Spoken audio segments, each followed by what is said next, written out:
Hello there, very good afternoon. This is Lunchtime News on TV1. We are coming to you live and direct from the Newsfirst studios here in Colombo. Bringing you the news, I'm Tharusha Kumar Singha. Let's start off with your headlines.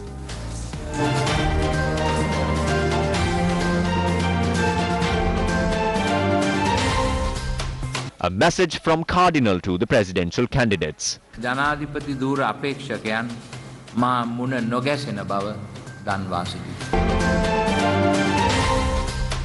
Court of Appeal issues an interim injunction order against imported garbage being taken into any internal location in the island.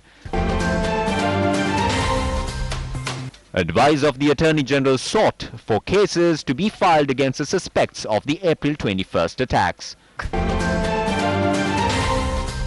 South Korean military says that North Korea has fired 2 short-range ballistic missiles off its east coast.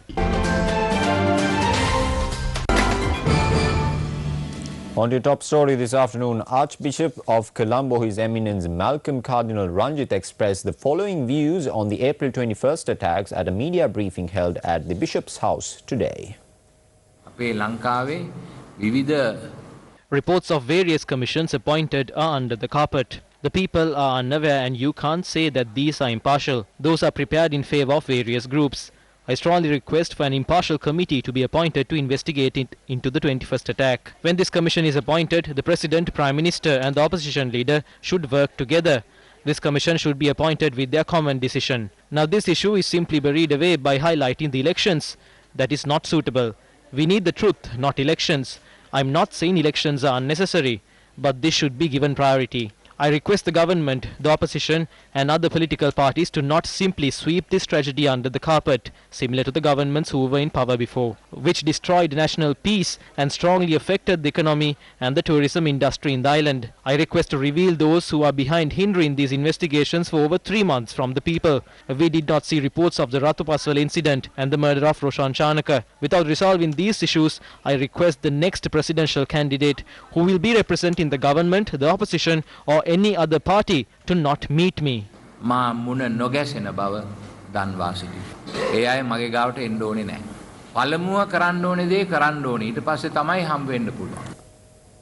As mentioned in your headlines now, the Court of Appeal has issued an interim injunction order preventing the foreign waste found in Katunayaka Free Trade Zone and the garbage containers in the Colombo port from being taken to any internal location in the country. President of the Court of Appeal Yasantha Kodagoda and Justice Arjuno Besekar also issued an order preventing the containers from being re-exported without the approval of the court. The Court of Appeal also granted leave to proceed for the case filed by the Centre for Environmental Justice regarding the garbage. The Court of Appeal ordered that notices be issued against the respondents to appear before court on the 20th of September. Haley's Free Zone Limited, ETL Private Limited, the BOI, the CEA, the Director General of Customs and the Attorney General have been named as respondents. More headline making news now. 67 suspects who are said to be connected to the April 21st attacks are currently under the custody of the authorities. The police said that 31 suspects are under the custody of the Colombo Crimes Division. 36 suspects are under the custody of the Terrorist Investigations Division. The police added that 2 of these suspects are female. It added that the suspects are being interrogated regarding how they acquired finances. The police added that as per the information that is being revealed, more suspects who are connected to the terrorist group and the attack are being arrested. The police further said that the advice of the Attorney General will be sought on the legal process of those under the custody of the law enforcement authorities. The suspect who was arrested yesterday, Mohammed Abdul Qadir Azim, had alleged connections to the now banned National Tawheed Jamaat organization and he is to be produced before the court today. The police said that a detention order will be requested from court to further interrogate the suspect. Mohammed Abdul Qadir Azim, who is said to have had close relationships with Saharan, was arrested in Katupota yesterday. The 28-year-old suspect is a resident of the same area. The police added that the suspect had participated in lectures and weapons training by Zaharan Hashim in the Nuarelia area. Following are the views expressed by UPF MP Bandula Gunawardena during an SLPP media briefing. මුදල් විසුද්ධිකරණය වැළැක්වීමට සහ The Central Bank of Sri Lanka has been included on the blacklist before the international community because they could not prevent money laundering and flow of money into the country of terrorism. The governor of the central bank clearly stated before the Bond Commission that this situation is a result of amending the Exchange Control Act in 1953.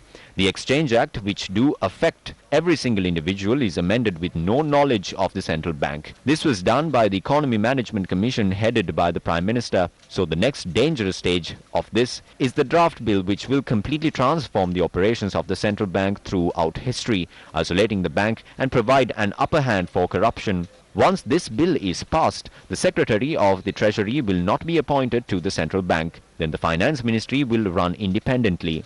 The central bank will operate separately and will only control inflation and handle monetary policies. With the act, which is now in action according to the fiscal policy, if a need arises, the government can obtain an advance from the Central Bank of Sri Lanka. No interest will be allocated for this. Once this change is made, if the government loans an amount, interest should be paid according to the rates in the market. The largest fund in Sri Lanka, the Provident Fund. This is handled by the central bank. No non-banking functions can be performed. They are trying to use these billions for gambling. කෙලියකට යොදා ගැනීම සඳහා තමයි මේ සූදානම් වෙන්නේ. Now, Parliament convened at 10:30 a.m. today. Thereby, the debate pertaining to the emergency law was to be conducted in Parliament. UPF MP Dinesh Gunawardena made a statement that the State Land Special Provisions Bill should be repealed. Meanwhile, UPF MP Nimal Lanka questioned as to whether the laptop computer that has been placed on the desks of parliamentarians in the chamber was a bribe. We will have the details of today's parliamentary sessions on our primetime news bulletins. Moving on to more local news now, the issues faced by people, merely a political tool to win elections. The people are fooled. That's what the people living in rural villages told the government, the teams touring the country. People in Kalavawa, Colombawa, Ihalapulian Kulama, Meewallawa are simply raged due to the injustice they face due to the inactions of the authorities. They say that they will make sure they will not be fooled again. People living in Alla, Peruvitia, Panagala and Kurundugolla said that even though they live in a tourism hub, they are treated as refugees. No responsible authorities has visited the Attala Chennai and Asraf Nagar villages to provide solutions to the people. These people who have completely lost hope and placed their trust on the politicians of the country shared their grievances with us. Very best to the Sri Lankan team, and with that note, this edition of Lunchtime News is coming to a close. For a comprehensive report on all these stories and many more, log on to our award-winning website, that is www.newsfirst.lk. Bringing you the news, I'm Tharusha Kumar Singha. Your latest news update will come your way at 1:55. Until then, take care.